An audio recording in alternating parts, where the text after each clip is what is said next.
Ja lielākajai daļai jaunais gads sākas ar 1. janvāri, tad noteikti, ka visiem jauniešiem jaunais gads sākas ar 1. septembri, jo tas ir vislabākais laiks, kad apņemties būt uzcītīgākam, gudrākam, labāk mācīties un, protams, arī nolikt jaunus mērķus un tos arī sasniegt. Turpmākās 10 nedēļas es kopā ar Emīlu tiksimies ar dažādiem ekonomikas nozares guru, lai uzzinātu, cik vispār atvērta ir valsts uzņēmīgu jauniešu idejām un kādu praktisku atbalstu sniedz ekonomikas ministrija. Un tēmu atklāt šodien uz sarunu es esmu uzaicinājis Latvijas Republikas ekonomikas ministru Viktoru Valēnu, lai šodien noskaidrotu, kā valsts atbalsta jauniešu no pārējas no izglītības posma līdz darba dzīvei.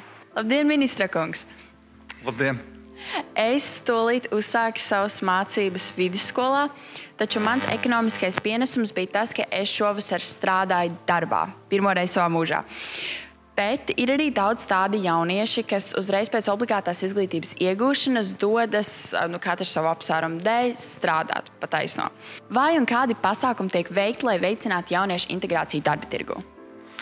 Jā, šobrīd jau tie dati liecina par to, ka aptuveni 1/3 daļa jauniešu tomēr neizvēlās tālākās mācības, bet aiziet uzreiz darba tirgu. Tas, protams, satraucoši, jo jaunietim bez iegūtām zināšanām būs gan izaicinoši atrast labi apmaksātu darbu, augstu kvalificētu apmaksātu darbu, kas, protams, atspoguļojas arī tajā naudiņā, ko viņš šajā brīdī nopelna. Līdz ar to mums jādomā veidi, kādā veidā mēs varam motivēt jauniešus turpināt mācību procesu un gan pašus motivēt visdažādākajos veidos, gan arī iet ar kaut kādiem nodokļu atbalsta instrumentiem, kas to palīdz veicināt. Piemēram, augstākajā izglītībā šogad pieņēmām nodokļu izmaiņas, ka darba devējs var saņemt nodokļu atvieglojumus, maksājot darbiniekam mācību izdevumus, apmaksājot studijas, piemēram. Ja. Kas ir labs veids, kādā veidā darba devējs ar darba ņēmēju var palīdzēt viens otram. Tad vienam samaksā par izglītību, otram iegūt izglītību un iemācīties jaunas prasmes, lai palīdzētu tālāk uzņēmumu izaugsmē. Kādi ir tie galvenie soļi, lai uzlabotu profesionālās izglītības kvalitāti un pieejamību jauniešiem? Es domāju, galvenais ir finansējuma pietiekamība, lai būtu gan šī infrastruktūra moderna, uz kur tad mācīties šo profesionālu izglītību, lai viņi nenoveco, lai viņi patstāvīgi tiek atjaunot. Par to arī jādomā. Tā iekārta, kas bija forša un moderna pirms 5 gadiem, pēc 5 gadiem varbūt vairs nav tik forša un nav tik moderna. Ja? Un gribās jau kaut ko jaunāku. Ja? Un tad arī mērķtiecīgi strādāt arī uz dažādām šīm budžeta vietām, tieši dažādu veidu stipendijām, atbalsta programmām arī par šiem jauniešiem, kur, lai viņus motivētu, izvēlēties šīs profesijas. Bet, protams, lielākā motivācija un labākā motivācija jau tas, ka pēc tam ir darba devēja, darba tirgu, kas to attiecīgi arī pēc tam, kad es iegūšu izglītību, tev arī attiecīgi novērtēs, nedot tev attiecīgi iegūst to tālāk darbu, ja, kur tu jau vari sev tālāk profesionāli pilnveidot. Ja, tā kā, galvenais jau netaupīt līdzekļus šim, bet pietiekoši ieguldīt, lai tas turpina attīstīties un lai šī pozitīvā vilkme, kas ir bijusi pēdējo 10 gadu laikā, lai viņi turpinātos, lai viņi neapsīkst. Un tad jau būs labi. Vai izglītības iestādes, it īpaši profesionālais izglītības iestādes, spēja apmācīt tādu labu, kvalitatīvu speciālistu? Šodien es domāju, ka jā, jo ir, protams, ļoti daudz mīti, kas valda profesionālām izglītības iestādēm, bet šobrīd tas ir galīgi. Ja būtu 9. klasē, es ļoti apsvērtu 10. klasē iet uz profesionālu izglītības iestādi, jo tomēr tas iedod gan vidēju izglītību, gan ir iedot jau uzreiz profesiju. Un šodien, pateicoties dažādiem Eiropas Savienības atbalstiem, šīs izglītības iestādes ir izveidotas kā ļoti modernas, tiešām interesantas un tiešām tādas pievilcīgas izglītības iestādes, kur tev ir jaunākās tehnoloģijas, tev ir jaunākie instrumenti, tev viss tas, ko tu redzi TV ekrānos vai dažādos, kas tur notiek lielos uzņēmumos, tos visām modernākajām iekārtām dod iespēju mācīties, apgūt prasmes, papildus izglītības iegūšanai.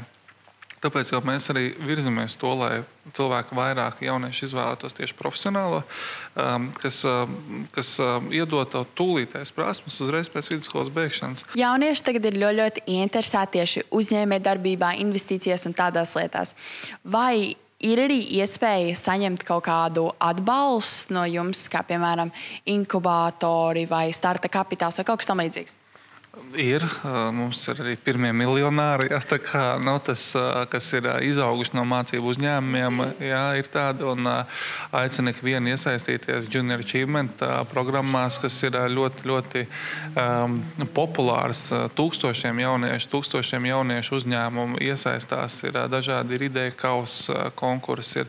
Vai tik pastaigāt pa šīm mājaslapām, pasērfot mazliet internetā un atradīsiet ļoti daudz informāciju gan par dažādām LIA atbalsta programmām, un ikviena jauna ideja, viņa sākās no kaut kā, un ar šīm idejām ir visdažādākie hakatoni, dažādākie, kur var iet ar tām sākotnējām idejām startēt, un, kaut vai ideja kausā piedalīties, ja, vai arī jau sākt, jau izmēģināt uzņēmējdarbību, piedalīties, piemēram, Junior Achievement programmās, kur, iegūt kaut kādu palīdzību, zināšanas par to, kādā veidā šo produktu pilnveidot, tikties ar citiem jauniešiem, kas dara tieši to pašu, un varbūt izveidot Latvijā kārtējo vienredzi, ja, kādu mega lielu uzņēmumu, izveidot kādu platformu, ja, kas potenciāli nopelnīt milzu naudu. Vai tiek veikt arī kaut kādi pasākumi, lai samazinātu jauniešu bezdarbu? Protams, tas ir patstāvīgs darbs. Šobrīd, protams, jauniešu bezdarba īpatsvars ir, manuprāt, gan augsts, bet, lai jauniešus iesaistītu darba tirgu, tad tās ir tās dažādās apmācības programmas, kur arī, tā skaitā, arī jauniešiem piedāvā iziet dažādus kursus, iegūt kādas papildus prasmes, arī ar darba devējiem, veidojot nodokļu politiku, mēs domājam par tādu, lai to jaunieti veicinātu, iesaistīties darba tirgu.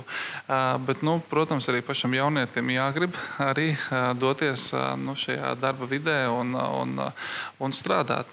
Es pats sev atceros, kad es biju jauns vēl, vienmēr esmu iesaistījies darba tirgu, vasarā strādājis, un tas ir, kur tu iegūsti pirmo darba pieredzi, darba tikumu kaut kādu, gan Latvijā, gan ārzemēs. Diezgan daudz gadus biju braucis arī uz Īriju strādāt, un tieši vasaras brīvlaika laikā, ja, pat laikā, kad vēl nebija 18 gadu vēl palikuši. Tās iespējas jau ir, tikai viņas jāgrib izmantot ir. Un arī jauniešiem tiešām tas iedod tev zinām brīvību, arī pašam brīvību, neatkarību, tu iegūsi pats savus līdzekļus, tu vari sākt operēt ar to, tā kā ir, protams, arī daudz jāstrādā un jāturpina strādāt ar jauniešiem, lai viņus motivētu pašiem arī to vēlmi iesaistīties tur un saprast to, ka tā naudiņa, viņi visi kaut kā ir jānopelna, ir, ka tas mūžīgi mūžos tas varbūt ir vecāki iedod, ja, bet vienā brīdī jau jākļūst patstāvīgiem, ja, un jo ātrāk tu iestartē tajā darba tirgu un saprot, kaut vai vasarā, ja, es arī vienu vasaru nostrādāju un man pietiek nauda visam gadam, ja, tā kā es atceros no savas pieredzes, ja, tas ir iespējams, ja, un Tāpat arī mums, piemēram, strādājot pie dažādām atbalsta programmām, protams, mēs pētam, vērtējam, domājam kaut kādus risinājumus par nodokļu izmaiņām. Es jau minēju šo piemēru, piemēram, par darba devējiem, kur viņiem ir iespēja saņemt nodokļu atvieglojumus, ja palīdz pieņemt darbā jaunieti un vēl pēc tam palīdz viņam iegūt papildus izglītību. Bet risinājumi tomēr tā vēlme no paša jaunieša arī tā ir jānāk, un pie tās motivācijas jau jārunā caur izglītības sistēmu, un pedagogiem arī jāiegūt savus darbs, lai to vēlmi radītu. Kādi ir tuvākie plāni un projekti, kas tiks drīzumā īstenot, lai atbalstītu jauniešus vēl vairāk? Es skatos no uzņēmējdarbības viedokļa. Un mēs no ekonomikas ministrijas strādājam pie dažādām atbalsta programmām jauniem uzņēmējiem. Tikko mēs esam palaiduši sociālās uzņēmējdarbības programmu. Mums ļoti veiksmīgi ir iesākusies programma, kas atbalsta uzņēmējdarbību līdz 100 000 eiro. Tātad aizdevums, kur ir pazeminātas garantijas. Tātad, ja kāds jaunietis izvēlās uzsākt savu uzņēmējdarbību, jaunu uzņēmējdarbību, bieži vien tas starta kapitāla iegūt, tas ir gan liels izaicinājums. Un šeit mēs piedāvājam programmu, kur ik viens jaunietis var iestartēt ar savu ideju un iegūt nepieciešamo kapitālu tās attīstībai, nestoties to, ir vai nav viņam kāds uzkrājums vai kāda garantija vai kāds īpašums, ko ieķīlāt vai kaut ko, kas bieži vien šīs idejas jau apslāpē saknē, jo, kur tie jaunietim tas uzreiz tā radīsies. Ja. Tā kā, šīs ir tās atbalsta programmas, pie kurām mēs strādājam, bet, protams, kopā ar uzņēmējiem mēs strādājam, cilvēku kapitāla padomu mums tādu izveidot ministrijā, kur mēs ķeramies klāt pie tā, lai kopā ar izglītības ministriju un labklājības ministriju kopīgi strādājam pie tā, lai veidotu izglītības sistēmu tādu, un šobrīd ir iesaistām darba devējs, lai jaunieši iegūtās prasmes būtu noderīgas darba tirgu un lai viņiem šīm prasmēm varētu iekrot ar vien jauns un jauns virsotnes tajā brīdī, kad viņš šo izglītību iegūst un šīs jaunās prasmes izmācās. Ja. Tie ir tādi pastāvīgi darbi, pie kuriem mēs strādājam. Paldies jums, ministra kungs, par šo sarunu. Mēs tieši arī šodien uzsākam mūsu TV raidījumu 14. sezonu, un mēs visu sezonu runāsim par ekonomiku. Es domāju, ka noteikti kādam jaunietim konkrēti šī saruna paliks prātā, un varbūt kāds uzsāks uzņēmumu. Es ļoti ceru, bet galvenais ir, es novēlu jums tiešām labas un foršas produktīvas sarunas ar daudzām foršām idejām un arī visiem jauniešiem, kas šo skatās. Ļaujieties tām idejām un tiešām apgūstiet un izmantojiet tās iespējas, kas šobrīd visiem dotas. Un tās iespējas ir gana daudz, gan profesionāla izglītībā, gan vispārējā izglītībā, gan arī izglītības procesā, dibinot jaunus uzņēmumus vai attīstot jaunas idejas visdažādākās, kas ir gana daudz, un izmantojiet. Galvenais ir izmantot, jo pēc tam var nākties nožēlot, kāpēc mēs to neizdarījām, ja? Kāpēc tā foršā iespēja bija. Un kas zina, kas notiksies tālāk. Tā kā izmantojiet visas tās iespējas, kas ir, un esam aktīvi. Ir skaidrs, ka ekonomikas ministrija ļoti aktīvi strādā, lai nodrošinātu jauniešiem ļoti sekmīgu ienākšanu darba tirgu un attīstītu viņu profesionālo izaugsmi, jo tas ir visas valsts interesēs. Taču es domāju, ka man gluži tāpat kā jums būs ļoti interesanti noskaidrot, kā tieši tiek realizēti šie uzņēmējdarbības veicināšanas pasākumi un kā šie uzņēmīgie jaunieši nonāk pie reāla taustāma atbalsta. Un kamēr ekonomikas ministrija ļoti cītīgi strādā pie gan jauniešu bezdarba samazināšanas, gan profesionālās izglītības modernizēšanas, tikmēr mēs jau nākamnedēļ noskaidrosim, ko katrs no mums jauniešiem pienes visai valsts ekonomikai.